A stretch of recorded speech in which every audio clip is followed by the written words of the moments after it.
Hey, long time no see. The woman I cheated on. Still alive? You're as ugly as ever, ha. Hey, is your father still breathing? I heard he collapsed.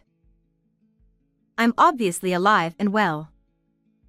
So, what do you want, showing up out of the blue? I respond with undisguised disgust to the two who appeared after 3 years. I always thought it was common to hear about husbands being stolen by other women, but I never imagined it would be my own mother.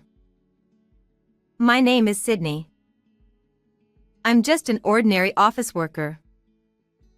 I don't have any special skills or talents, but the one thing I could always boast about since I was a child was my young mother. My parents had an age gap marriage, and the gap was a whopping 20 years. My father is what you would call a cool old guy, dashing and handsome, and even as his daughter, I feel he's become more charming with age. My mother fell for him, saying age doesn't matter, and pursued him vigorously, marrying young. Soon after, she gave birth to me, and despite being a young mother, she looked even younger than her age, so we were often mistaken for sisters. I was proud of my mother's youth and beauty and secretly enjoyed being mistaken for her sister. My father had a high-income job but was often away on business trips, leaving my mother and me to spend a lot of time alone together, growing close like sisters. As I grew up and got married, I left home. My husband, Tommy, was my childhood friend since kindergarten. We attended the same schools from kindergarten through high school. Tommy often visited my house as a child, and our families were close. This friendship continued into our high school years. One day in high school, our relationship changed. Tommy, who still came over to my house, confided in me about his love life, saying, "The girl I like might not see me that way. I'm afraid of ruining our current relationship by making a move. I feel like she doesn't even notice me, so I can't confess." That day, I thought it was just another one of those talks. Seeing Tommy more serious than usual, I asked, "What's wrong? Did something happen?" Tommy, looking nervous, confessed, "Actually, the person I like is you, Sydney. I'm sorry for hiding it. If you're okay with it, would you go out with me?" I had always seen Tommy as more than a friend, so his confession felt like a dream come true. Of course, my answer was, "Yes, please." And so, we transitioned from just childhood friends to lovers. Our relationship progressed smoothly from there. Even though we went to different universities, we stayed in close contact, so I never felt insecure. Since our homes were nearby, I often found Tommy at my house after university, eating my mother's cooking. Tommy was sociable and got along well with my parents. In university, we started hanging out with our respective friends, and I was happy to see our friend groups grow. Tommy was friendly with my parents and friends alike. Tommy fulfilled my dream of marrying him, proposing soon after we both started working. I can't imagine marrying anyone but you. I know our life now can be daunting, but I'll always support you. Please marry me." I was overjoyed and immediately accepted.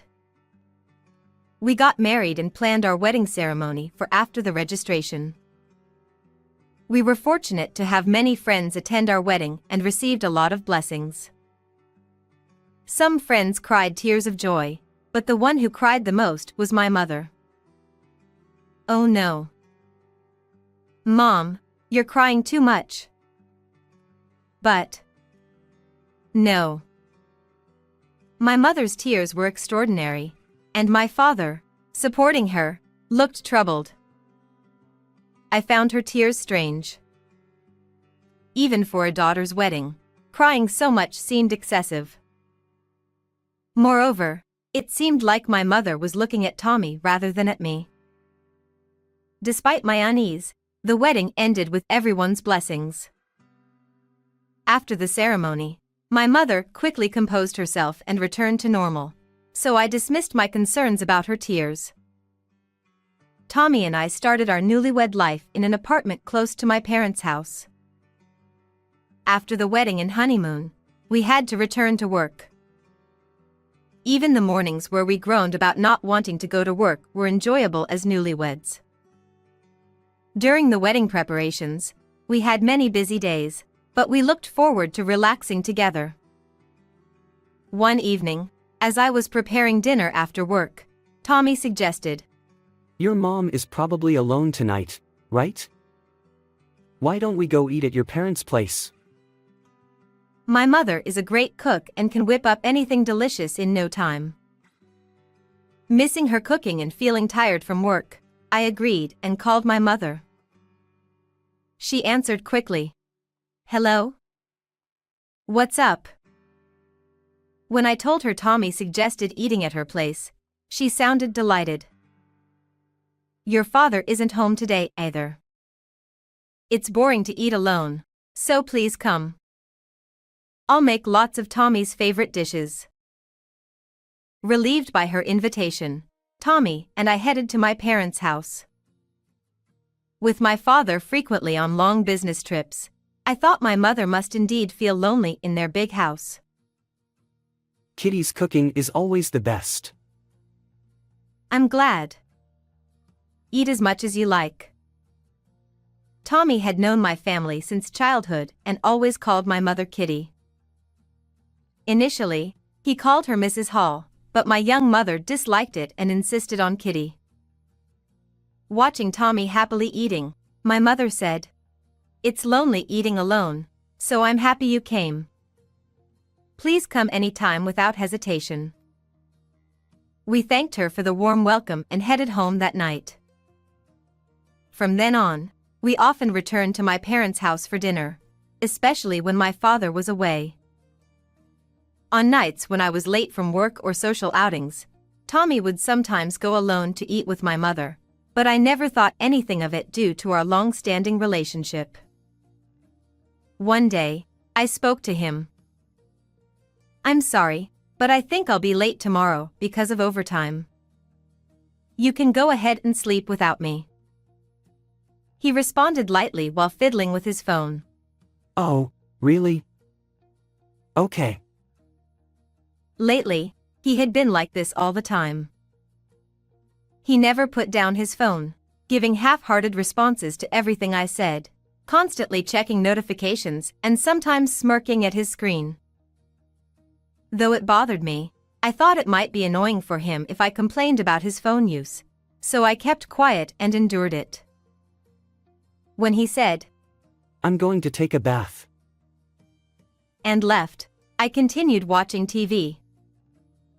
His phone, left on the table, pinged with a notification, lighting up. Instinctively, I glanced at it.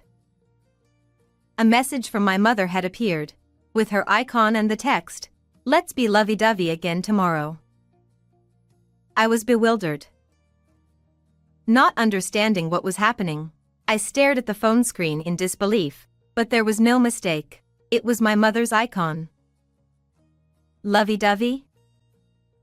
No, there must be some mistake, right? I couldn't comprehend why she would send him such a message, feeling uneasy, but I decided to let him be for now. 2 days later. My work had entered a busy period, and I came home late again to find the house dark. After eating a light dinner, showering, and getting ready for bed, I headed to the bedroom where he was sleeping soundly. I couldn't stop thinking about his phone, which was lying beside him. After receiving a strange message from her, I couldn't shake off the feeling. Despite thinking it might be unlikely, I had to check. His phone's lock screen was still set to his birthday, a fact I knew from being his childhood friend. I easily unlocked his phone and opened the messages, with her chat history right at the top. Reading through the messages, I was stunned. My mother had sent him. Yesterday was fun too. Hold me again. I'm looking forward to it. Hold me? Wait, so they've both been betraying me?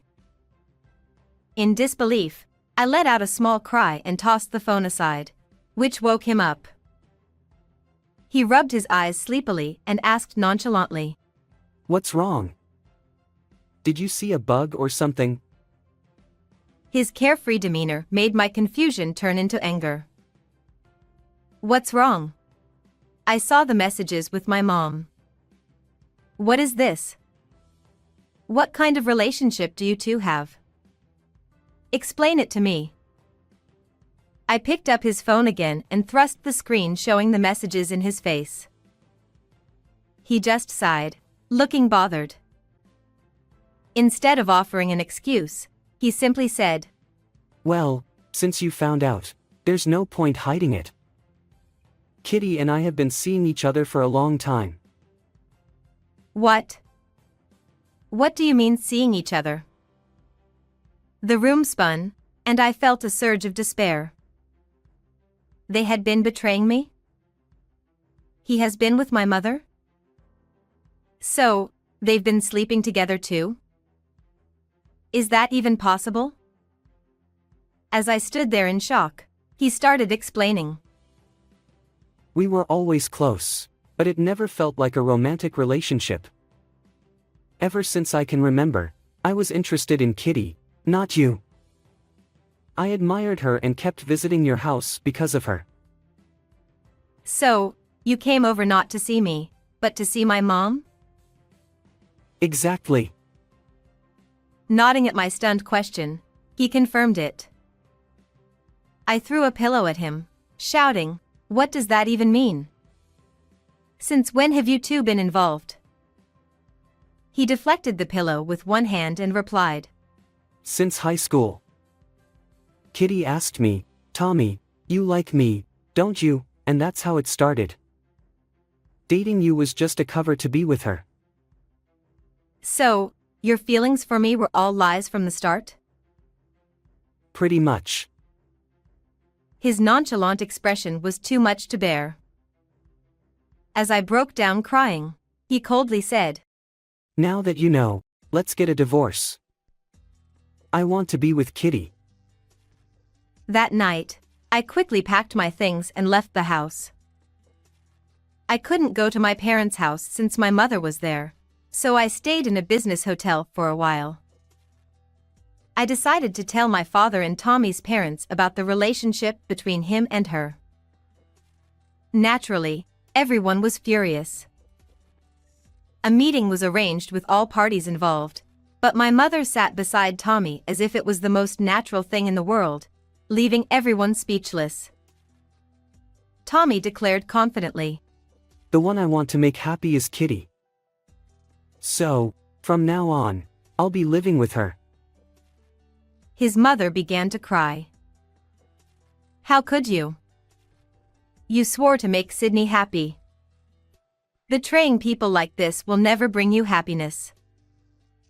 But he was unmoved.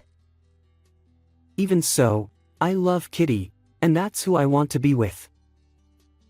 His father said, "If you go through with this, you're disowned. I don't need a shameful son like you."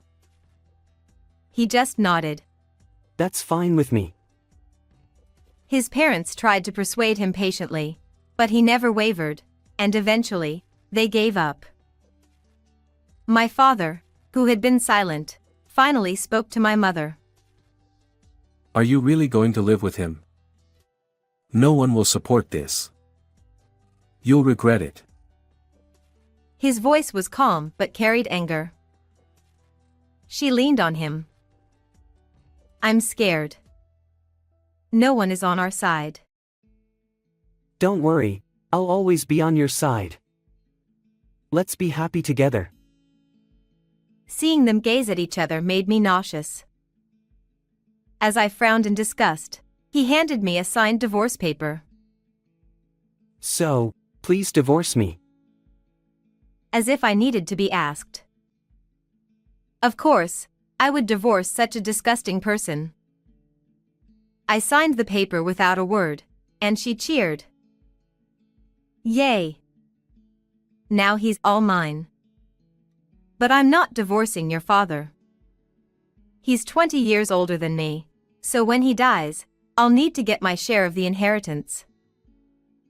They left with the divorce papers, and Tommy's parents apologized repeatedly before leaving too. Later, I tearfully asked my father, "Dad, are you really okay not divorcing her? Won't she take your money if something happens to you?" "I don't want that." He comforted me, saying, Don't worry. I have a plan. Let's live happily together from now on. After that, we were busy moving out since Tommy had demanded that I leave immediately. Realizing that the joyous days of newlywed life were all an illusion was heartbreaking. I was down for a while, knowing that I had been betrayed by both my mother and husband.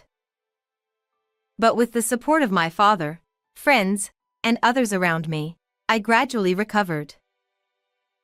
3 years passed since they left. I continued living peacefully with my father. Our life was content and calm until they showed up to disrupt it.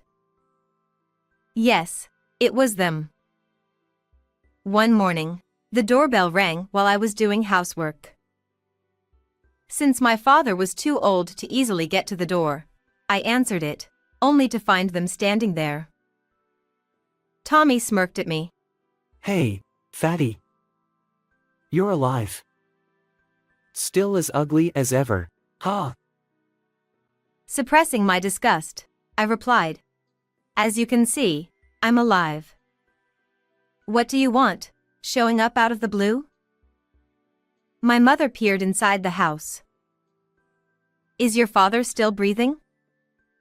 I heard he collapsed. My father suddenly fell ill last year and now uses a wheelchair. I had informed my mother about his condition. "Are you here to check on Dad?" The doctor had already told us that my father didn't have much time left. I had also told my mother this, thinking she might be concerned for my elderly father. But it seemed that wasn't the case. My mother laughed crudely. No, I just came to see if it's time to get the inheritance yet." "Excuse me," she said, stepping inside. "Wait a minute." I tried to stop her, but my mother and Tommy entered the house as if they owned the place. My father, who had been listening from the living room, glared at them from his wheelchair. "You're really in a wheelchair. When are you going to kick the bucket?" My mother said, smirking. "Don't say such horrible things," I yelled, but my father said calmly. It's okay. He didn't seem angry, just exasperated with my mother and Tommy. "Actually, we're here for an early inheritance. I know you have a lot of money. Since we're still married, you'll give me a generous gift, right?" My mother spoke, clinging to Tommy's arm. My father sighed deeply. I won't give you a cent. There's no way I would. Please. We need the money. Tommy pleaded desperately. "Why do you need so much money? Are you wasting it?" I asked, not hiding my disdain. The truth is, I got laid off. I'm unemployed now, so we need the money. Tommy admitted. At that moment, I felt like there might be a God. Tommy was getting what he deserved for betraying me and my father. "Please, you understand our situation now, right? Give us the inheritance." My mother pleaded sweetly. No way, we're no longer married. What? I never signed a divorce paper. You did.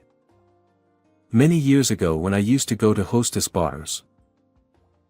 Mother seemed to recall that time. You kept that old divorce paper? Why would you do such a thing? This is the worst. So, you're saying we can't get the money? What do you mean? What are we going to do now? Ha ha ha. I want to praise my past self for keeping the divorce papers. No, Catherine, I want to praise you. Thank you for writing the divorce papers back then.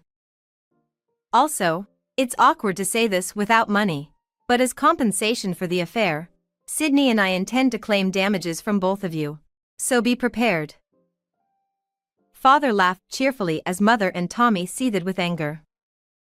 Tommy, trembling, asked me, Is it true? As I stood with my arms crossed, I said, It's true. Learn the depth of your sins. Upon hearing this, Mother and Tommy hurriedly left the house with trembling steps. After that, I continued to care for my father, and we lived peacefully. She and Tommy, who had borrowed money from a dangerous source to pay the damages, were now missing, and we didn't even know if they were alive. Tommy's parents, who had pleaded tearfully for him, had cut ties with him, leaving him with no one to turn to. Years later, I received a call from Tommy. Feeling disgusted, I answered. Oh, Sydney? It's been a while. How about we get back together? I was messed up back then. When I was a kid, I was crazy about Kitty, who was young and sexy, but now she's just an old lady. I don't even want to hug her. You must be as sexy as Kitty was when I was obsessed, right? Let's meet up now. Huh? Are you stupid? Your motives are obvious. Come on, it's not like you will lose anything. Where are you now? I'll come to see you. Don't mess with me, jerk. I've remarried and I'm living happily.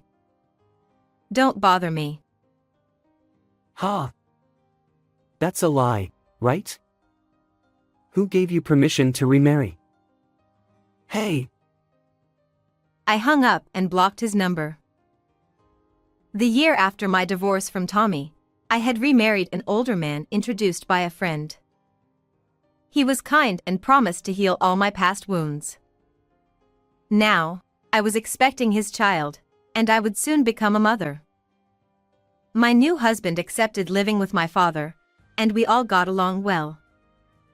My father was looking forward to becoming a grandfather. I planned to cherish this peaceful life and live happily ever after. How was this story? Please subscribe to the channel.